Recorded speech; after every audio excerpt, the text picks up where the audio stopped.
काश हम भी इंसान होते, हमारे भी बड़े बड़े घर होते, रुपया होता और ऐसी तेज बारिश में बचने के लिए हमारे पास भी छत होती। तिनकों के टूटे फूटे घोंसले में बैठी टूनी चिड़िया ऐसे सोच रही थी। टूनी अपने घोंसले में बैठी दूर दूर तक देख रही थी। जंगल में बारिश की आवाज ने भी शोर मचा रखा था। मिट्ठू तोते को दूर से ही चिड़िया आता हुआ देख लेती है। टूट गया, मेरा भी घोंसला टूट गया टूनी। मैंने जो दाना बचा कर रखा हुआ था वो भी पानी में बह गया, सब बर्बाद हो गया। ऐसे कहते हुए तोता रोने लगता है। तोते भैया, मैं तो पहले से ही चिंता में थी। कल से बारिश हुई है, आखिर ये हमारे तिनकों के घोंसले कब तक टिकेंगे? इन्हें तो टूटना ही है। सुना है कौवा और कौवी घने जंगल में किसी सुरक्षित जगह पर जा रहे हैं। चलो चलो टूनी, हम भी उन कौवों के पास जाते हैं और हम भी उन्हीं के साथ चले जाते हैं। वो कौवे इतने अच्छे हैं तो नहीं, पर चलो जाकर देख लेते हैं। कालू मेरा घोंसला उठाओ, मेरा दाना ढूंढो। गोरी कौवी पेड़ की डाल पर बैठी हुई थी और कालू कौवा नीचे गिरे हुए घोंसले को उल्टा सीधा करने में अपना एक दाना ढूंढ रहा था। यहाँ कुछ नहीं है, मैंने सब देख लिया है। शायद वो दाना बारिश के पानी में बह गया। खुद तो पेट भर कर खा लिया और मैं क्या भूखी रहूंगी। अब हमें देर हो रही है, हमें रात होने से पहले घने जंगल जाना होगा। टूनी और तोता भी वहाँ पहुँच जाते हैं। गोरी बहन, कालू कहाँ है? वो बैठा है नीचे घोंसले के साथ में। मेरा दाना भी गिर गया जिसे वो ढूंढ रहा है। कालू कौवा भी वहाँ आ जाता है।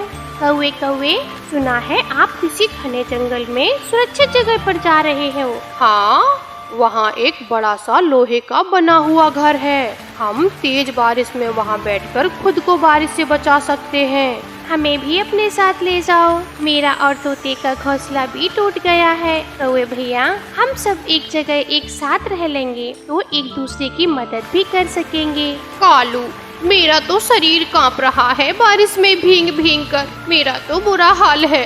अब चलो, जिसे जाना है जल्दी करो। कालू कौवा घने जंगल में जाता है। बाकी सब भी कालू कौवे के पीछे पीछे थे। वहाँ एक रेलगाड़ी का पुराना डिब्बा था जिस पर घास ऐसे उगी हुई थी जैसे जमीन पर उगती है। दिखने में बिल्कुल ऐसा लग रहा था जैसे यह कोई लोहे का डिब्बा नहीं बल्कि कोई पेड़ हो। ये चीज है जिसकी मैंने पिछले दिनों खोज की थी। इसके अंदर आकर देखो, अंदर से ये बिल्कुल साफ सुथरी है। हम सब यहाँ रह सकते हैं। कौवे भैया, यहाँ तो हम बारिश से भी बच सकते हैं। अब हम जी सकेंगे और बारिश रुकने के बाद पहाड़ का मौसम भी देख सकेंगे। फिर वो सब रेलगाड़ी के पुराने डिब्बे के अंदर चले जाते हैं। ए मोटी चोंच वाले, वहाँ जाकर बैठो टूनी चिड़िया के पास। यह जगह मेरे कालू जी की है। कैसे मेरे करीब होकर बैठ रहा है जैसे मेरा पुराना मित्र हो। तोता भैया, आप यहाँ आए, मेरे पास आ जाएं, मेरे पास आकर बैठे। टूनी चिड़िया और तोते, यह खोज मेरे कालू जी की है। अगर तुम दोनों को इसमें रहना है तो तुम दोनों हमारे लिए दाना लेकर लाना होगा। हाँ, फिर ही हम तुम दोनों को यहाँ रहने देंगे। कौवे भैया, आप तो हमेशा लड़ाई की बातें करते रहते हो। हम ला देंगे आपके लिए दाना भी। मोटी चोंच वाले, अब मुझे घूर क्या रहे हो? जाओ और मेरे लिए दाना लेकर लाओ। मैं तो भूख से मर रही हूँ। टूनी चिड़िया, अपने खाने को कुछ मिले ना मिले मगर हमें इनका पेट तो भरना ही होगा, वरना ये हमें यहाँ से निकाल देंगे। ठीक है तोते भैया, मैं चाहती हूँ दाना ढूंढने। फिर टूनी चिड़िया बेचारी तेज बारिश में कौवों के लिए दाना लेने जाती है। जंगल में पानी होने के कारण जमीन पर कहीं भी दाना नहीं मिल रहा था। एक कबूतर बारिश का मरा हुआ उड़ता उड़ता रेल के उस पुराने डिब्बे के पास आ जाता है। कोई है यहाँ पर? बोलो, कोई है क्या अंदर? हाँ, हम हैं। अरे हाँ, हम हैं यहाँ। बताओ क्या बात है? पक्षियों को वहाँ देखकर कबूतर बहुत खुश हो जाता है। मैं समझा यहाँ कोई नहीं होगा। अच्छा हुआ जो आप सब भी यहाँ हो। मैं भी रात गुजारने के लिए यहाँ आया हूँ। ना, ये अब हमारा घर है और हम अपने घर में किसी को भी नहीं आने देंगे। अरे कौवे और कौवी, मैं कबूतर हूँ, तुम्हारा पुराना दोस्त। क्या तुम मुझे भी नहीं आने दोगे अंदर?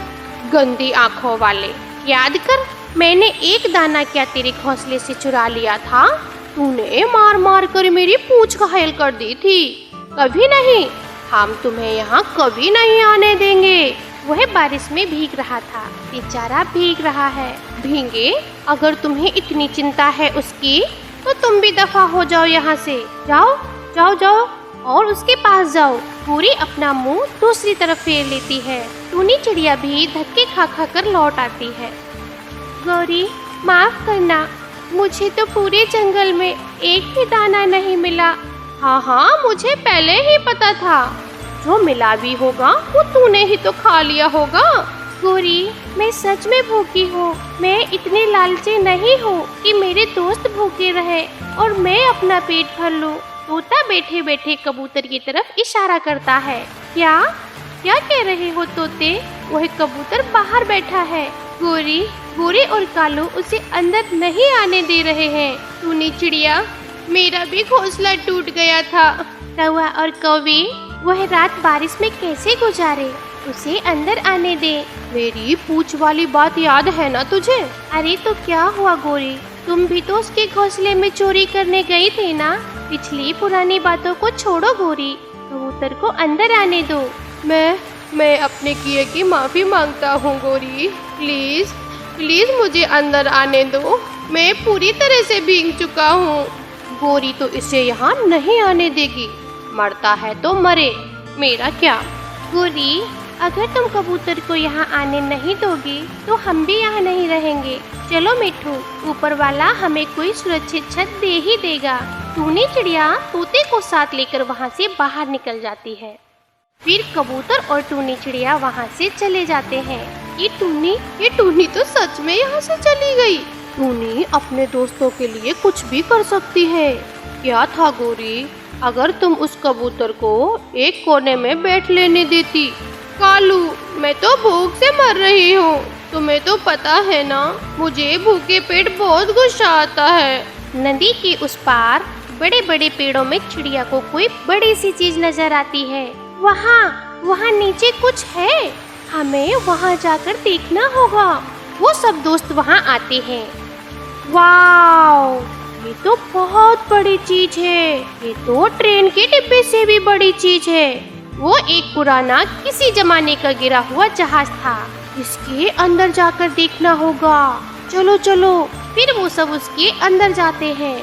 अरे वाह, ऊपर वाले ने तो हमारी सुन ली है। यहाँ तो छत भी है और खाने की चीजें भी पड़ी हैं। वो सब बहुत खुश होते हैं। टूनी चिड़िया, ओ टूनी, ये देखो, ये चीजें इंसानों का भोजन है। हवाई जहाज के सफर में इंसान ये सब चीजें खाते हैं। उन्हें छत भी मिल गई थी, अब वो बारिश से सुरक्षित भी थे और भोजन भी था। वो सब बहुत खुश थे। वो सभी एक एक सीट पर जाकर बैठकर खिड़की से बाहर का बारिश का नजारा लेने लगते हैं और अपनी अपनी चीजें खाने लगते हैं। थोड़ी देर बाद कौवा और कौवी भी वहाँ जाते हैं। टूनी, तुम यहाँ हो? मेरा दिल नहीं लग रहा था, अकेले अकेले मुझ वहाँ अच्छा नहीं लग रहा था। हम सब यहाँ बहुत सुरक्षित हैं, तुम्हारे उस ट्रेन के डिब्बे से भी ज्यादा। देखो देखो, हमारे पास इंसानों के खाने वाली चीजें भी हैं। मेरे सुंदर भाई कबूतर अपनी बहन कोरी को क्या बारिश में ही भीगने दोगे हैं और तंदुरुस्त हैं। फिर वो तीनों अपनी मम्माओं से माफी मांगते हैं कि वो फिर कभी अपने खाने को बुरा कहकर फास्ट फूड को अच्छा नहीं बोलेंगे। प्यारे दोस्तों, सेहत दुनिया की सबसे कीमती चीज है। जब सेहत चली जाती है तो हाथ खाली के खाली रह जाते हैं। सबसे पहले हमें अपनी सेहत का ख्याल करना चाहिए।